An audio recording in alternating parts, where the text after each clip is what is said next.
오늘 말씀은 열왕기하 3장 전체 말씀입니다.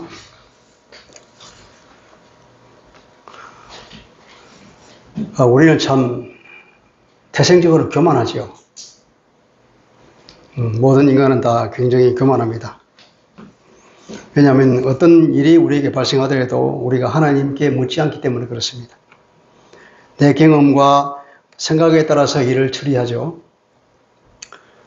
어떨 경우는 어떤 일이 생겼을 때 누가 어떤 것을 물었을 때 그 결정을 즉시 내려므로써 나의 유능함을 보여주죠. 그건 교만의 발로입니다. 그러니까 나 이 정도 되는 사람이야 하는 그런 은연중의 자랑이기도 하죠. 그것이 우리가 살아가는 일반적인 모습입니다. 근데 믿음이 좋은 사람들은 어떻게 답변하죠? 기도해 보겠습니다. 그렇게 말하잖아요. 그것이 참 신중한 태도이고 당연히 우리가 기도해 봐야 될 것이고 또 즉시 대답함으로써 오는 어떤 잘못을 줄이는 길이기도 합니다. 우리는 그런 문제가 생길 때 즉시 그때부터 열심히 하나님의 뜻을 구해 봐야죠. 그런데 이것이 참 생활화가 잘 안 돼요. 우리가 믿음이 부족하다는 얘기겠죠. 너무 교만하다는 얘기도 되겠고. 우리는 자동적으로 머리가 돌아가고 어떤 결정이 보이죠. 그러다 보니까 우리 생각지도 않은 결과가 나오는 경우가 종종 있잖아요. 의외의 결과가 나서 우리 당황하는 경우가 많죠. 낭패를 보는 경우도 생기고. 왜 그럴까요? 우리의 능력은 극히 제한적이기 때문에 그렇잖아요.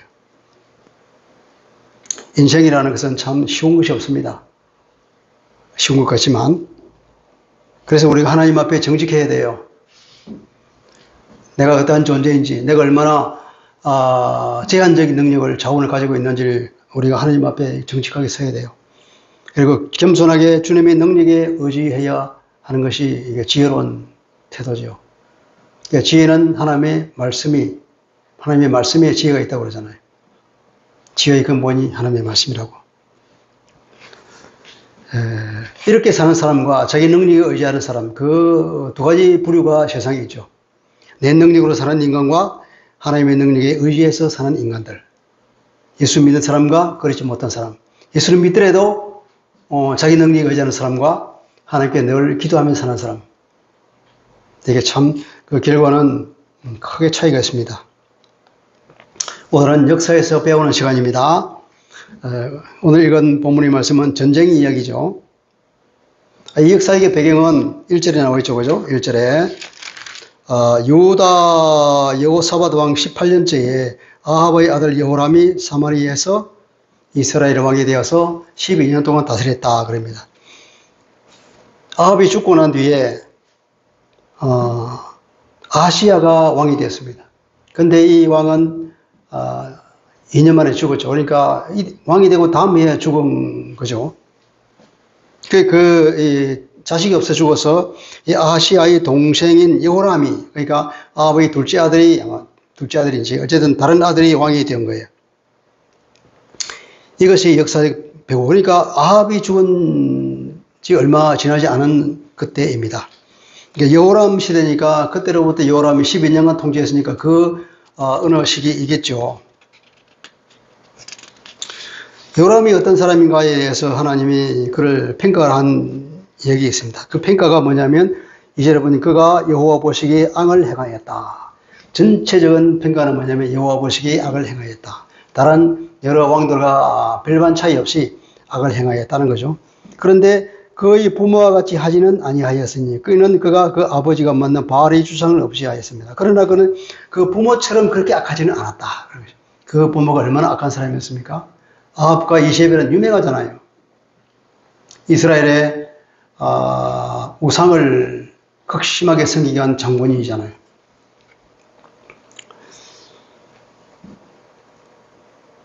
근데 여기서 그가 그 아버지가 만난 바알의 주상을 없이 하였다. 이게 주상을 없앴다는 것이 이제 긍정적인 평가로 나옵니다. 여기서 번역이 이제 없이 하였다. 그래서 마치 북이스라엘에 바알의 주상을 다 없앤 것처럼 말하고 있지만 사실은 그렇지 않아요.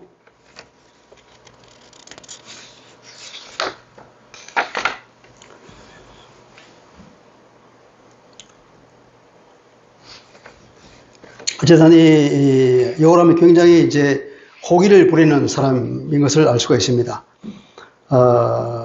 이 시기는 아합이 죽은 뒤의 얘기인데, 아하시아는 그러니까 제대로 대응하지도 못하고 바로 병약해서 죽었으니까 요절하고, 여호람이 왕이 돼서는 여호람은 이제 가감이 일어나서 이 모압의 배반을 용서하지 않았던 겁니다. 그 뒤에 보면 어떤 사건이 나오면 4절에 모압 왕 메사는 양을 치는 자라. 그리고 5절에 아합이 죽은 후에 모압 왕이 이스라엘 왕을 배반했다. 그러니까 조공을 주고받는 그런 사이였는데, 이제 아합이 죽고 난 뒤에 보통 어떤 왕조든지 고대 역사를 보면은 그 왕이 죽고 난 뒤에는 일반적으로 이제 그런 배반이 잘 일어나는 시기입니다. 왜냐하면 그 왕 후계가 제대로 잘 이루어지면 다행이지만 그때 보통 잡음이 일어나고 그때 국가가 좀 흔들리는 경우가 많거든요. 그러니까 그때를 틈타서 주로 배반을 일으키죠. 마찬가지로 아합이 이제 세상적으로는 통치를 잘했습니다. 아합이 죽고 나서 바로 이 모압이 이제 배반을 했다는 겁니다. 그게 이 모압은 얼마나 오랫동안 준비를 했겠어요. 그래서 드디어 이제 아합이 죽고 난 뒤에 이제 배반을 하고 조공을 주지 않았다는 그런 얘기죠. 이 조공이 얼마나 되냐면, 그렇죠. 이게, 모압 왕 메사가 양을 치는 자인데, 새끼 양 10만 마리의 털, 순양 10만 마리의 털을 이스라엘 왕에 바쳤다. 엄청나게 많은, 물량이잖아요. 근데 이게 굉장히 국가적인 자기 왕실의 큰 손해니까 가만히 안 둔 거죠. 이게서 이제, 새끼 양 10만 마리의 털, 순양 10만 마리의 털, 이런 번역은, 영어 번역은 주로 이렇게 번역하지 않고, 새끼 양 10만 마리와 순양 10만 마리의 털, 이렇게. 그러니까 새끼 양은 이제 먹기가 좋은 거니까, 그죠? 이제 식용으로 바칠 것이고, 순양은 이제 털을 바쳤겠죠. 아마 그렇게 번역하는 게 올 것입니다.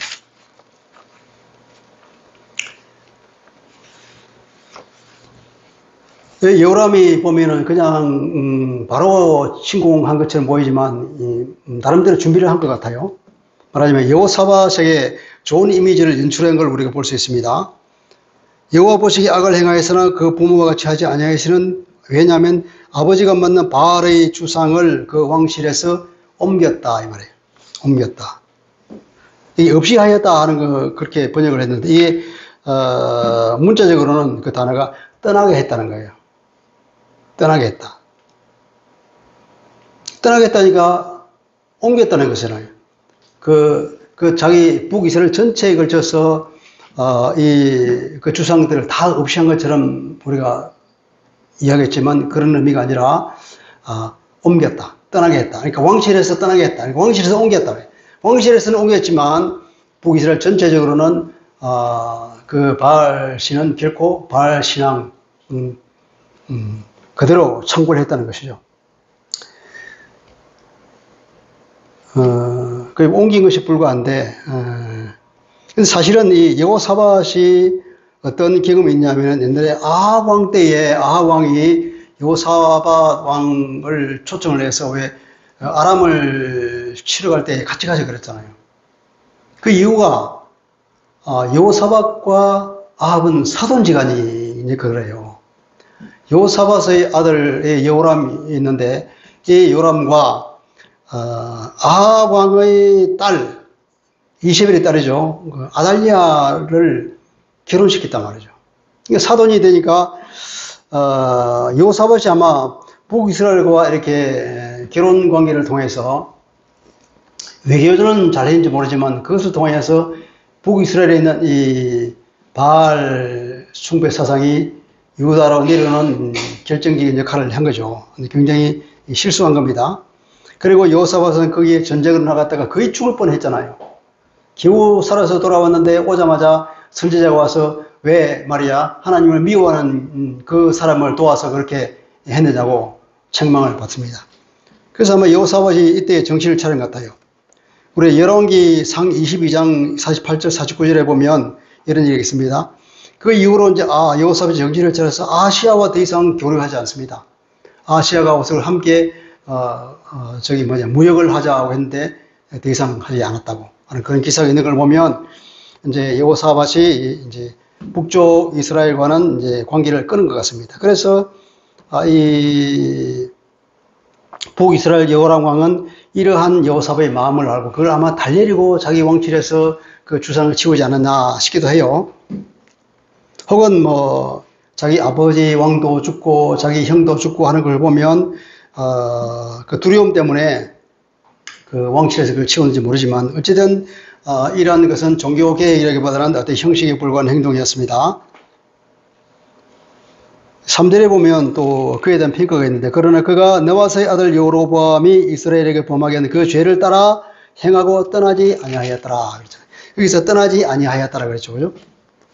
그래서 2절에는 그 아버지가 맨날 바알의 주상을 떠나게 하였다. 3절에는 자기는 죄에서 떠나지 아니하였다. 주상은 자기 왕실에서 떠나게 했지만 자기는 죄에서 떠나지 아니하였다. 이 떠나다 하는 이 동일한 동사를 써서 이 사람을 평가하는 재미있는 내용이죠. 주상은 자기에서 떠나게 했지만 자기는 죄에서 떠나지 않았다는 그런 평가입니다. 자, 그는 즉시 출병했습니다. 아합이 죽은 후에 모압 왕이 이스라엘을 배반한지라 그때에 요람 왕이 사만에서 나갔다 그러잖아요. 출병했다 그러거든요. 그때에 하는 말은 그날에 이 말이에요. 근데 사실은 모압 왕이 배반한 것이 아합 왕이 죽고 난 뒤니까 아마 아하시아 왕 때에 있을 것 같은데 이렇게 그때에 바로 행동에 옮겼다고 하는 것은 그만큼 여호람이 자신만만하게 바로 그것을 보고는 행동에 옮겼다는 것을 강조하기 위해서 그런 것 같아요.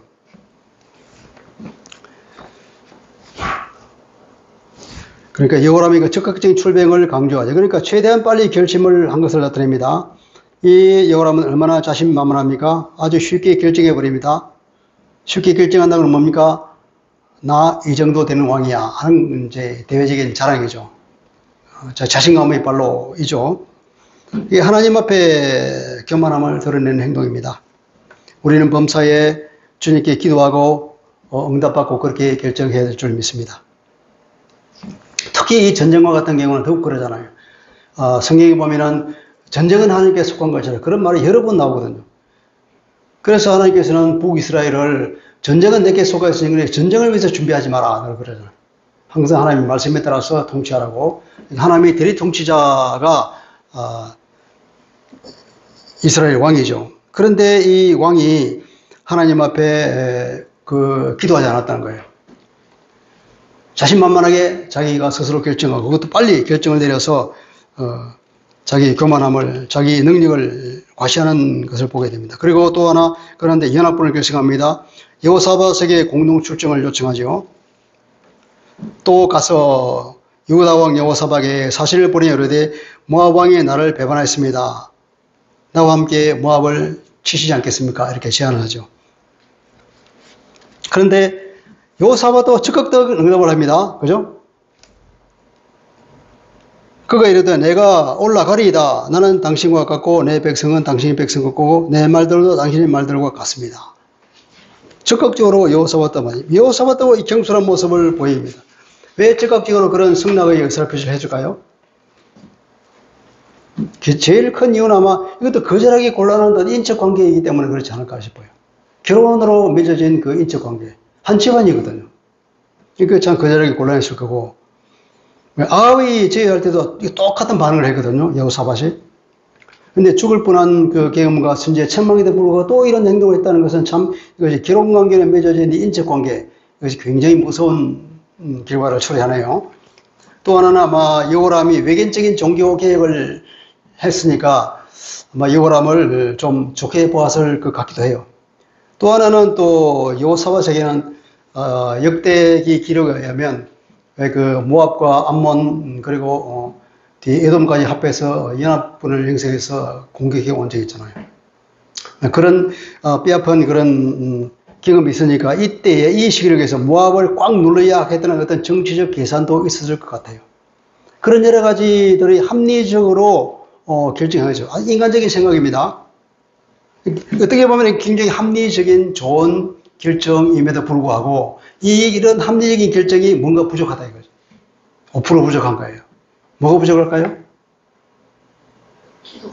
우리는 좀 더 차원 높은 결정을 해야 돼요. 이런 육신적인 합리성에 근거한 차원보다도 더 높은, 한 차원 높은 영적인 차원에서 이루어져야 되는 거예요. 하나님께 물어봐야 되는 거예요. 우리는 보다 높은 차원의 결정이 필요합니다. 하나님의 뜻을 반드시 물어봐야 하는 것이에요. 우리에게는 이런 물어볼 통로가 있잖아요. 우리에게는 그리스도가 있죠. 그죠? 주님께서는 우리의 기도 응답의 약속을 주셨습니다. 요한복음 16장 24절, 지금까지는 너희가 내 이름으로 아무것도 구하지 아니하였으나 구하라. 그리하면 받으리니 너희의 기쁨이 충만하리라. 주님이 이런 약속을 주었습니다. 그래서 모든 사람들이 이 믿음의 기도를 통하여서 예수님께 나가서 응답을 받죠. 소경, 문둥병자, 중풍병자, 각종 병자들이나 귀신 들린 자들이 다 믿음으로 주께 나와서 고침을 받았습니다. 우리가 문제가 생기면 어디로 가야 합니까? 친구에게 가야 할까요? 돈에 의지해야 할까요? 권력에 의지해야 할까요? 우리는 주님께 기도해야 될 것입니다. 잠언 3장 5절 6절입니다. 너는 마음을 다하여 여호와를 신뢰하고 네 명철을 의지하지 말아라. 너희가 제한된 차원인 너희 이성적인 결정, 합리적 결정에 의지하지 말아라. 그것은 굉장히 한계가 있는 것이다. 그래서 여호와를 신뢰해라. 차원 높은 영적인 차원에까지 이르는 그런 결정을 해라 이 말이에요. 너는 범사에 그를 인정하라. 그리하면 내 길을 지도하시리라. 하나님을 인정하는 사람, 하나님께 묻는 사람, 하나님을 의지하는 사람은 반드시 하나님께서 그를 도와주신다는 것이죠. 히브리서 4장 16절도 이렇게 말합니다. 셔번역입니다. 우리는 담대하게 은혜의 보좌로 나갑시다. 그리하여 우리가 자비를 받고 연애를 입어서 제때에 주시는 도움을 받도록 합시다. 우리가 어떤 위험에 닥쳤습니까? 즉시 받아야 아니라 제때에 받을 그 은혜를 어디서 갖다 얻습니까? 주님께 나가면 얻을 수 있다는 겁니다. 은혜의 보좌 앞으로 담대히 나갈 때, 우리 주께 기도할 때에 주님이 도움을 즉시 제때에 받을 수 있다는 것입니다. 자, 어쨌든 요람은 출정을 했습니다. 자, 어떤 전략을 가지고 나갈까요? 8절이죠, 그죠? 요람이 이르되 우리가 어느 길로 올라갈까? 이 전략을 말합니다. 이제 여호사밧을 존중해서 여호사밧이 훨씬 경험이 많으니까 여호사밧 지금 물어보죠. 여호사밧이 대답합니다. 이거 없는 광야의 길로 갑시다. 그리고 북쪽은 이미 요새보다 있겠죠. 메사가 오랫동안 준비했을 거니까 북쪽은 이미 방비에 대해서 침공이 힘들 것입니다. 그래서 오히려 남쪽 길이 좋다고 생각합니다. 남쪽 길이 굉장히 위험한 길입니다. 아마 메사는 남쪽은 위험한 길이기 때문에 이쪽은 침공하지 않을 것이다. 그래서 북쪽만 열심히 보호하고 남쪽은 아마 방비를 하지 않을 것이다. 말하자면 허허실실 정법을 쓰는 거죠. 그뿐 아니라 또 에돔을 끌어들일 수 있잖아요. 남쪽으로 가서 에돔을 가서 함께 가자고. 에돔에 같이 출정하면 어떻습니까? 유다가 북쪽을 치러 올라갈 때에 그 빈 곳을 에돔이 치는 뒤통수를 맞는 그런 위험도 제거할 수 있잖아요. 굉장히 합리적으로 좋은 생각이죠. 좋은 계획입니다. 그러나 이 계획이라는 것은 인간이 세우지만 그것을 이끄시는 분은 하나님이죠. 인간의 근본적인 한계가 늘 있는 것입니다. 드디어 그들이 곤란에 봉착했습니다. 9절을 봅시다. 이스라엘 왕과 유다 왕과 에돔 왕이 갔단 말이에요. 그 에돔 광야길을 통해서 갔는데 어떻게 했습니까? 길을 둘러간 지 7일에 길을 둘러갔다고 했습니다. 둘러갔다고 하는 것은 그 의미는 빙빙 돌다는 뜻이에요. 사바브, 돌다. 그들이 빙빙 돌았어. 무슨 말입니까? 방황했다는 거예요. 방황하는 군대입니다. 광야에서 40년 방황했던 이스라엘 생각해 보십시오. 그들이 광야에서 빙빙 둘렀습니다. 광야에서 빙빙 둘러가 방황하면서 물이 없었다. 물이 다 떨어진 거예요. 그 골짜기 물이 없어. 그래서 전쟁은 그냥 생존 자체가 위험한 상황에 빠져버린 겁니다. 자, 이때 이 위기에 처했을 때 사람들의 반응을 보십시오. 그 사람이 믿음이 있는지 없는지 그때 우리가 볼 수 있습니다. 여호람은 어떤 반응을 했습니까? 이스라엘 왕이 이르되 슬프다, 큰일 났다, 낭패로다. 여호와께서 이 세 왕을 불러 모압의 손에 넘기려 하시는도다. 모압의 손에 넘기려고 이 세 왕을 하나님이 불렀다. 이렇게 여호람이 탄식을 합니다. 큰일 났다고. 하나님께서 모압 왕에 넘겨주려고 자기들을 불렀다는 거예요. 자기가 행동해놓고 자기가 즉시 호기롭게 결정해놓고는 여호와께서 자기를 불렀다고 모압에게 넘겨주려고 했다고 하나님께 책임을 돌리고 하나님께 원망의 소리를 하고 있잖아요. 하나님께 묻지 않은 자기 잘못은 회개하지 않고 오히려 원망합니다. 자기의 호기로운 그 결정으로 출정해놓고는 하나님이 자기들을 죽이려고 불렀다고 하나님께 책임을 돌리고 있습니다. 우리는 요람의 행동을 본보기로 삼아서 반면교사로 삼아서 이런 행동을 하지 말아야 할 겁니다. 어떤 위험이 봉착했을 때 즉시 하나님을 바라보고 내가 무슨 잘못을 했는지 회개부터 할 생각을 해야지 이렇게 하나님에게 그 원망을 하는 행동을 해서는 안 되죠.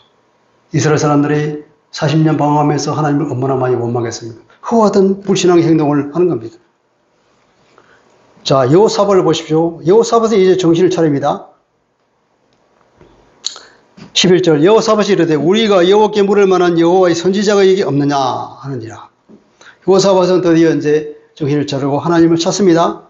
하나님의 뜻을 알고자 선지자를 찾죠. 이 번역을 제대로 하자면 이렇습니다. 여기에 여호와의 선지자가 없느냐? 우리가 그를 통해 여호와께 물어보자. 그러니까 물어보자 하는 거예요. 이게 청룡행으로 되어 있는 거예요. 물을 사람이 없느냐 이렇게 말할 것이 아니라 청룡이 되기 때문에 우리가 물어보자 하는 거예요. 여호와의 선지자가 없느냐? 우리가 여호와께 그를 통해서 여호와께 물어보자 이렇게 여호사밧 왕은 다른 왕들에게 지휘를 하는 거예요. 이 위기에 처했을 때 믿음 있는 사람과 믿음 없는 사람은 다 드러나게 되겠죠. 여호사밧은 비록 처음에는 실수를 했지만 이제 이 위기에 봉착해서 하나님을 찾는 정신을 차렸습니다. 하나님은 어떤 분입니까? 항상 우리를 돌보시는 분이잖아요. 항상 자기 백성들을 늘 지키며 함께 있습니다. 언제든지 즉시 도울 수 있는 준비를 하고 계시죠. 아버지니까 그렇잖아요. 우리가 뭘 보냐면은 엘리사를 이미 그곳에 보낸 하나님을 보게 됩니다. 우리 12절에 볼까요? 여호사밧이 그 11절에 자 이스라엘 왕의 신하들 중 한 사람이 대답하여 이르되 전에 엘리야의 손에 물을 붓던 사밧의 아들 엘리사가 여기 있나이다 그런 거예요. 아니 엘리사가 거기 있으면 아무도 몰랐잖아요. 엘리사가 여기 같이 출정한 거예요. 하나님이 그를 보냈다는 거예요. 하나님의 선지자가 왜 그들을 따라갔겠어요? 분명히 우리는 하나님께서 엘리사를 그곳에 보낸 줄 믿습니다. 그래서 그들은 드디어 어떻게 했습니까? 여호사밧이 이르되 여호와의 말씀이 그에게 또 다하는지라 이에 이스라엘 왕과 여호사밧과 에돔 왕이 거기로 내려갔습니다. 이제 내려갔습니다. 여러분 우리가 7절에 보면 무슨 말이 있습니까? 7절에 보면 여호사밧이 그가 이르되 내가 올라가리이다. 여호사밧이 호기 좋게 내가 올라가겠다 그러잖아요. 7, 8절도 요람이 이르되 우리가 어느 길로 올라가리이까? 요람 왕도 올라가자. 여호사밧도 올라가다. 호기롭게 자기 장을 늘어놨어요. 올라간다고. 그런데 이제 드디어 12절에 오면은 그 얘기로 내려갔다 그러잖아요. 올라갔다 내려갔다. 이게 이 단어가 중요한 의미를 가집니다. 그렇죠? 올라갔다고 하는 것은 교만을 말하지만 내려갔다고 하는 것은 이제 그들이 겸손해졌다는 얘기입니다. 하나님께 묻기 위해 내려갔습니다. 엘리사가 뭐라고 대답했습니까? 엘리사는 요람 왕을 보고는 바알 제사장에나 가보라. 당신 아버지의 제사장, 당신 어머니의 제사장, 그들에게 가보라고. 내가 무슨 상관이 있냐고. 그렇게 매몰차게 거절합니다. 요람 왕이 엘리사가 하는 대답다 보면은 큰일 났다고 할 때 자기가 탄식을 할 때 하나님께 책임을 돌릴 때 똑같은 말을 해요. 여호와께서 이 세 왕을 불러 모아서 모압 손에 넘기려고 한다. 이 위기의 순간에도 여전히 깨달음 없이 하나님을 원망하는 요람을 보잖아요. 엘리사는 이렇게 말합니다.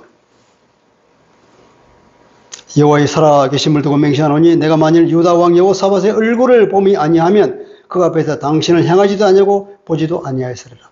여호사밧이 있지 않았더라면 당신은 내가 쳐다보지도 않았을 거라고. 이게 무슨 말입니까? 하나님을 찾는 사람과 그렇지 않은 사람을 하나님께서 분명히 구별한다는 얘기잖아요. 그 많은 무리 중에 여호와를 찾는 단 한 사람이 있더라도 하나님이 그 사람을 통하여서 그 공동체를 살리는 것을 보게 됩니다. 소돔과 고모라가 멸망할 때 의인 10명이 없어서 다 망했잖아요. 의인 10명만 있더라도 그 공동체가 살았을 것인데, 우리는 어디를 가든지 간에 하나님의 사람으로서 우리를 통하여서 우리가 속하는 공동체가 살아나는 그런 역사가 있기를 바랍니다. 드디어 신탁의 말씀을 줍니다. 물을 넉넉히 주고 전쟁에 더 이기게 하겠다는 하나님의 말씀이죠. 그가 이르되 여호와의 말씀이 이 골짜기에 개체를 많이 파라 하셨나이다. 여기 너희들 바람도 못 보고 구름도 못 봤지만 물이 가득 찰 것이라고 하나님 그렇게 말씀하셨다고.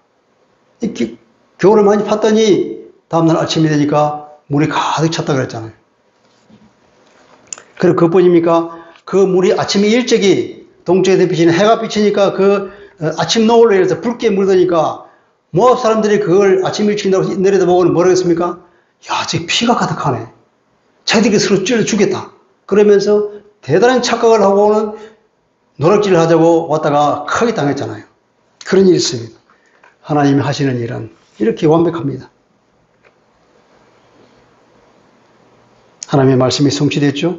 모압의 착각과 연합군의 승리로 끝났습니다. 25절까지죠. 그런데 그 하나님의 은혜는 역시 제한된 은혜임을 우리가 보게 됩니다.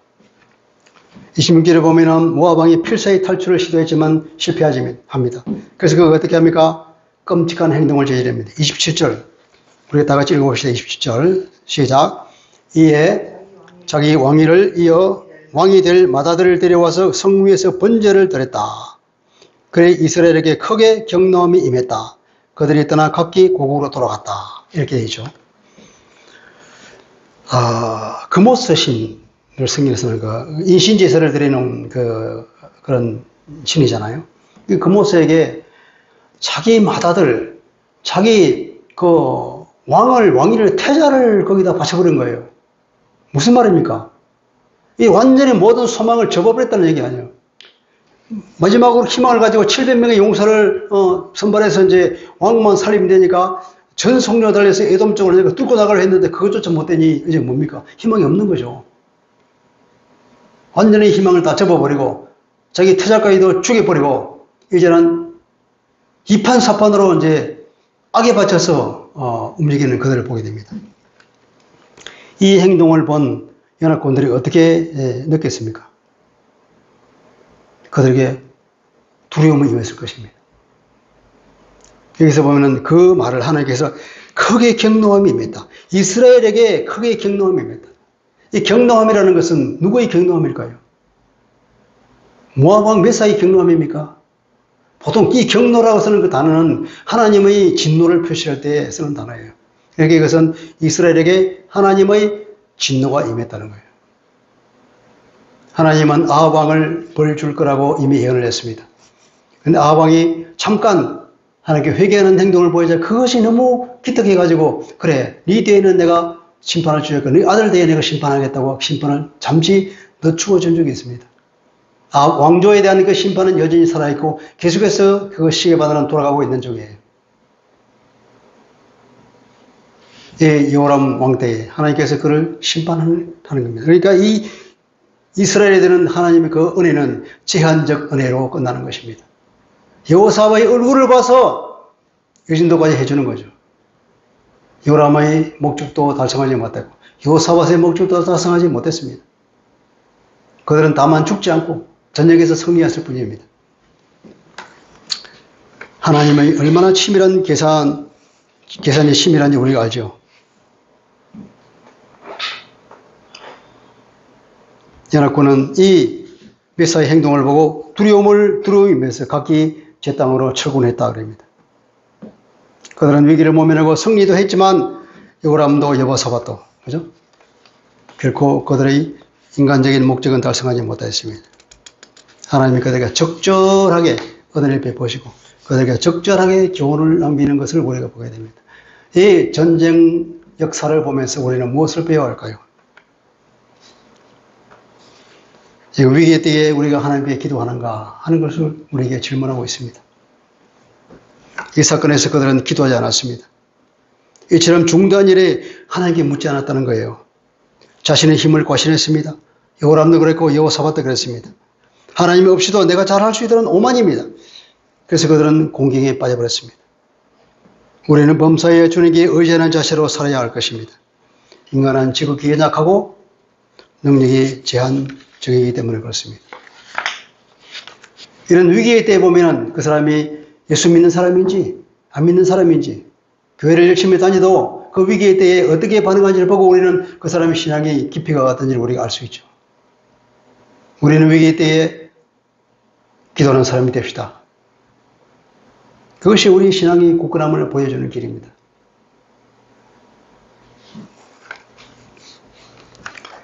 이 위기의 때에 여호람은 하나님을 원망했습니다. 그러나 여호사밧은 하나님을 신뢰하는 사람이기에 하나님을 찾았습니다. 이것이 그들의 운명을 결정한 거잖아요. 여호사밧은 하나님께 좋은 왕이라고 칭찬을 받는 왕이지만 여호람은 아합 왕가의 멸망과 함께 곧 죽을 사람입니다. 여호람 12년에 그는 예후의 쿠데타를 당하여서 바로 죽었죠. 아합 왕가는 그 모든 남들이 다 죽는 끔찍한 일을 당했습니다. 요즘 우리 하는 말은 속의 대상이 돼가지고 다 속이 되겠죠. 하나님은 당신의 백성을 항상 도우고 보호하고 계신다는 것을 우리가 배웁니다. 왜냐? 엘리사를 미리 보내서 그들을 도울 준비를 하고 계셨다는 하나님을 우리가 보게 되잖아요. 요람조차도 엘리사가 그 함께 종군했는지도 몰랐을 정도로 하나님은 우리를 도우시려고 천사를 보내시는 분입니다. 우리 주변에 늘 천사가 있는 거예요. 우리가 그걸 깨닫지 못했어. 하나님 도움을 구하고 기도할 때에 그 천사가 활동하는 줄 믿습니다. 여러분, 기도할 때에 하나님의 천사의 도움을 받는 경험이 있습니까? 그러실 줄 믿습니다. 하나님은 늘 우리를 도우시고 늘 준비하고 계시는 분이에요. 그리고 또 여호사밧의 체면을 생각해서 도운다는 하나님의 말씀을 들었잖아요. 요람을 위해서 도운 것이 아니라 여호사밧 때문에 도우시겠다는 거예요. 하나님을 경외하는 사람. 네?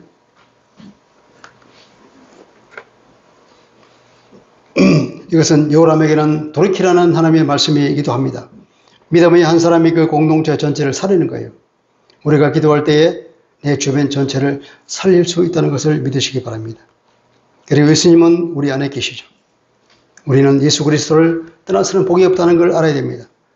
구원의 복도, 이 땅에 있는 복도 오직 예수 그리스도를 통해서만 옵니다. 우리가 그분께 내 주권을 내어드리고 그분께 의지하며 살아야 할 것입니다.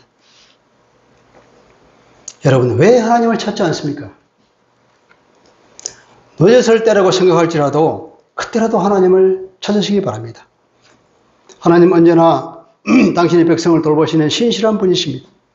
우리 하나님은 이런 분이에요. 하나님은 자기를 찾는다고 자기를 빙배제한다고 외면하는 그런 째째한 분이 아니에요. 항상 우리를 돌보시기 위해서 먼저 와 계시는 분이에요. 그리고 하나님은 당신을 존중하고 당신을 인정하는 그 사람을 사랑하시는 하나님이에요. 14절에 보면 이렇게 엘리사가 이르되 내가 섬기는 만군의 여호와께서 살아계심을 두고 맹세하노니 내가 만일 유다 왕 여호사밧의 얼굴을 보지 아니하면 그 앞에서 당신을 행하지도 아니하고 보지도 아니하였으리라. 여호사밧, 하나님을 찾는 위기의 때에 하나님께 기도하는 이 사람의 체면 때문에 이 사람을 생각해서 여호사밧에 속한 그 연합군을 돌봐주는 하나님을 보지 않습니까? 나 한 사람으로 인해서 내 주변에 사는 역사가 있다면 얼마나 감사한 일입니까? 범사에 주님을 찾고 기도하며 그래서 항상 평안한 삶을 살기를 우리 주님의 이름으로 축복합니다. 기도할게요. 전능하신 하나님 아버지, 오늘 열왕기하 3장에 나오는 전쟁을 통해서 우리에게 주시는 하나님의 메시지를 듣게 되었습니다. 하나님을 경외하는 사람과 하나님을 찾지 아니하는 사람, 위기의 때에 그들의 믿음이 적나라하게 드러났고 그들의 길과 삶의 결과가 어떻게 결말에 끝나는지를 보게 되었습니다. 하나님을 찾는 사람, 하나님을 인정하는 사람, 하나님을 경배하는 그 사람에게는 하나님이 어디에 있든지 항상 앞서가서 그를 지키고 보호하시기 위해서 앞서가 계시는 것을 우리가 보게 됩니다. 그들의 기도는 즉시 응답하는 것을 보게 됩니다. 그러나 하나님을 원망하며 자기의 행동도 불구하고 자기의 행위를 하나님께 그 책임을 돌리는 그런 불신앙의 사람들, 하나님은 그들을 외면한다는 것을 우리에게 가르쳐 주었습니다. 주님, 우리는 언제나 우리의 삶이, 우리의 모든 것이 주님께 달려있다는 것을 알고 우리의 제한적인 능력에 의지하는 것이 아니라 차원 높은 영적인 차원에서 해결을 받는 그런 사람 되기를 원합니다. 우리의 제한된 능력, 합리성에 근거하는 것이 아니라 주님께 응답을 받아서 승리하며 사는, 실패하지 아니하는, 위기를 당하지 아니하는 그런 삶을 살아가기를 원합니다.